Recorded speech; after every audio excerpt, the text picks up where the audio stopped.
Hey guys, welcome back to another video. If you're new to my channel, hi, my name is Jeevan. I'm a third year medical student studying in Poland. If you'd like to know which university I go to, well, make sure to go and check out this video here.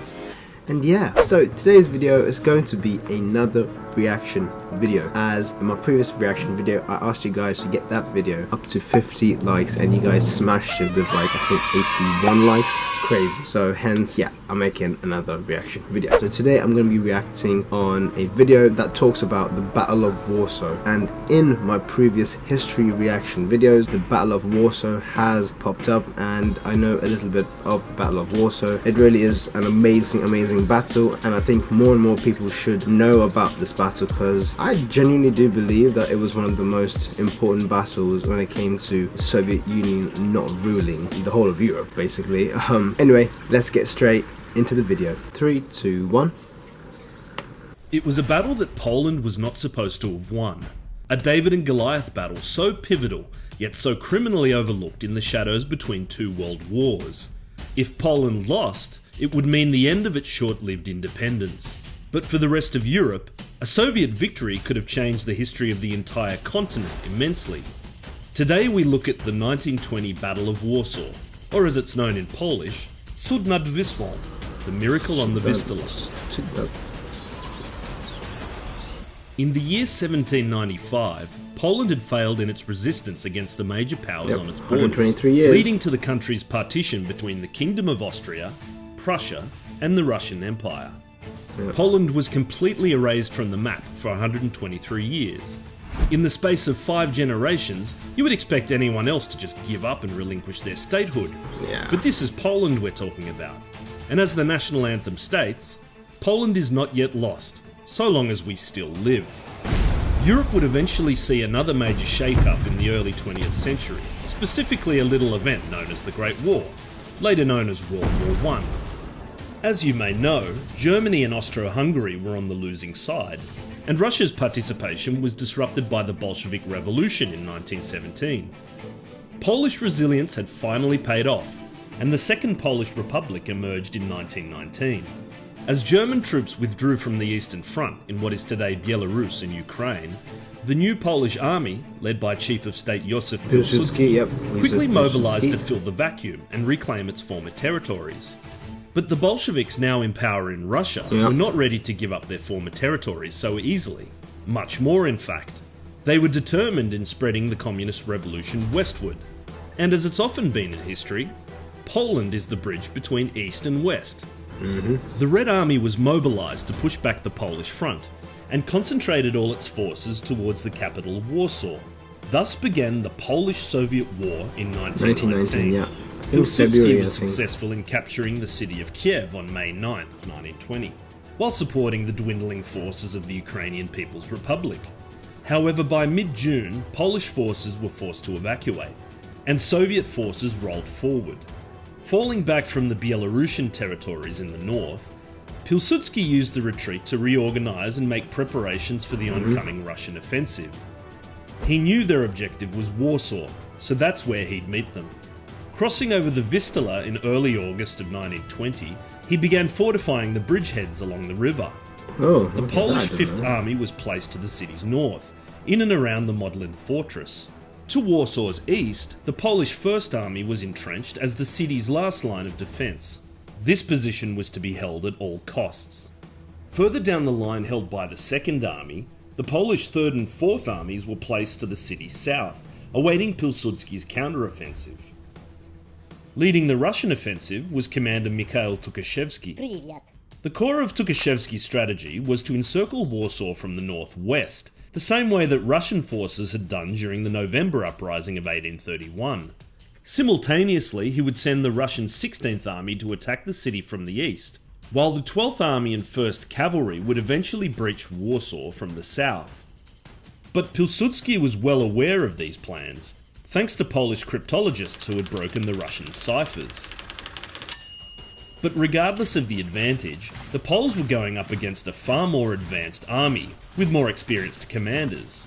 Józef Pilsudski was better known as a politician, and had no formal military education. So the cynics and military observers predicted a decisive Soviet victory.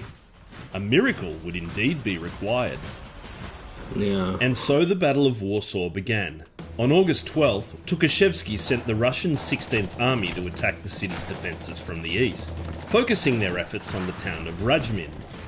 At the same time, he concentrated the 3rd, 4th and 15th Armies on the northern front to begin his surrounding manoeuvre. Rajmin was eventually captured by the Red Army on August 14th, forcing the Polish 1st Army back towards the Vistula. This added more pressure to the Polish northern line as it continued to resist the attack of 3 whole Russian armies. Things were not looking good for the Poles, but as the name of this video would suggest, a miracle was about to take place. Oh yeah. At midnight on the 14th, the Polish 203rd Ulan Regiment broke through the Russians' northern line and managed to sabotage a radio tower being used to coordinate Soviet troops. They did this by transmitting conflicting Morse code over the same frequency. But they didn't just choose any old text. They recited the book of Genesis in Polish and Latin. How very Polish. Due to the disruption in communication, the Russian 4th Army missed the command to turn south and continued advancing west. Yeah. It was now August 15th, the Feast just of the amazing. Assumption in the Catholic religious calendar. Whew. As if motivated by a divine force, the Polish 5th Army pushed forward from their position and forced the Russian flank back away from the Vistula. Pilsudski had long realised the gravity of the situation, and he handed in a letter of resignation from all state duties, so that the government would not be disrupted in the event of his death. On August 16th, he began the Polish counter-offensive, personally leading the 3rd and 4th Polish armies northwards. They steamrolled over the measly defences of the Mazur group, leaving the Russian flank completely exposed, as well as cutting off communication and supply lines to the Russian 16th Army. As confusion ensued, the Russian commander ordered a general fallback and regroup, but it was ineffective. At this point, Tukhachevsky was still hoping for the Russian 12th Army and 1st Cavalry to advance on Warsaw from the southeast. But the commanding generals of these units had been in disagreement with Tukhachevsky on his overall strategy, and ultimately these orders were ignored.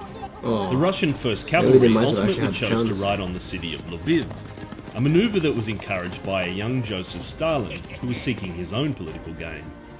Without support from the southeast, Tukhachevsky was ultimately left to face defeat on his own. By August 18th, Russian forces had effectively been defeated, but it would take until August 21st for a full retreat from Warsaw to be issued. The Russian 4th Army, cut off from the main force, retreated into East Prussia, and all 35,000 soldiers were taken prisoner. But that was just the start. Total Russian losses during the engagement have been estimated at 126,000. That's compared to just 40,500 on the Polish side. Bolshevik leader Vladimir Lenin admitted to the enormous defeat, and with the Red Army in full retreat, Pilsudski was able to mobilise his troops again and eventually solidify the Republic's borders by March 1921. Whether it was good luck, divine intervention, poor discipline in Soviet leadership, talented Polish code breakers, or an impromptu recital of the Book of Genesis in Morse code, Pilsudski had effectively stopped Soviet expansion into Western Europe. If Poland had not succeeded in halting the Soviet advance, it's very possible that European history would have taken a very different turn.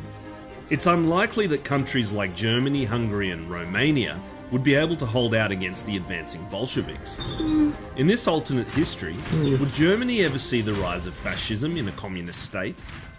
As we know, Poland would be again invaded by the Soviet Union in 1939, as well as Nazi Germany from the West. But the question should be asked, in an alternate history, would there even be a Poland to conquer? And would a Polish defeat in 1920 be the last spark of resistance and the pursuit of self-determination? Because we at In Your Pocket can't imagine a world without Poland, we say not a chance. So long as there are Poles, there will always be a Poland. Amazing. As long as there's Poles, there will always be a Poland. Amazing. So yeah, I think even if the Battle of Warsaw was not victorious, even if Poland was defeated, I don't think you guys would have stopped until you got your land back or until, you know, you won. Battle of Warsaw, I think, is such an interesting battle. and I actually want to check out, there's this famous painting which depicts the Battle of Warsaw, and if you see, you have, I think, like Mother Mary on the top, and then you have like people fighting, and then on the Polish side you have like a priest holding a crucified cross, and apparently that priest, I forgot his name, I'll probably put it down here, but this priest, he also marched in with the Polish army, praying for them whilst going into battle. Apparently he actually became the symbol of the Battle of Warsaw. It would actually be quite cool to actually see this painting. I don't know where this painting is, but yeah. But anyway guys, if you would like to see one more as well, make sure this video, like before, gets 50 likes guys, and I'm definitely going to be making another reaction video. The more reaction videos I make, the more and more I learn about Polish history, or generally about Poland as well. So yeah guys, get this video to 50 likes guys, and you'll be seeing another reaction video for sure. As always guys, if you've made it this far, thank you so much for watching. If you did enjoy the video, well, make sure to drop a like, and if you want to see more, well, hit that subscribe button and that post notification bell, and I'll see you guys in the next video. Peace.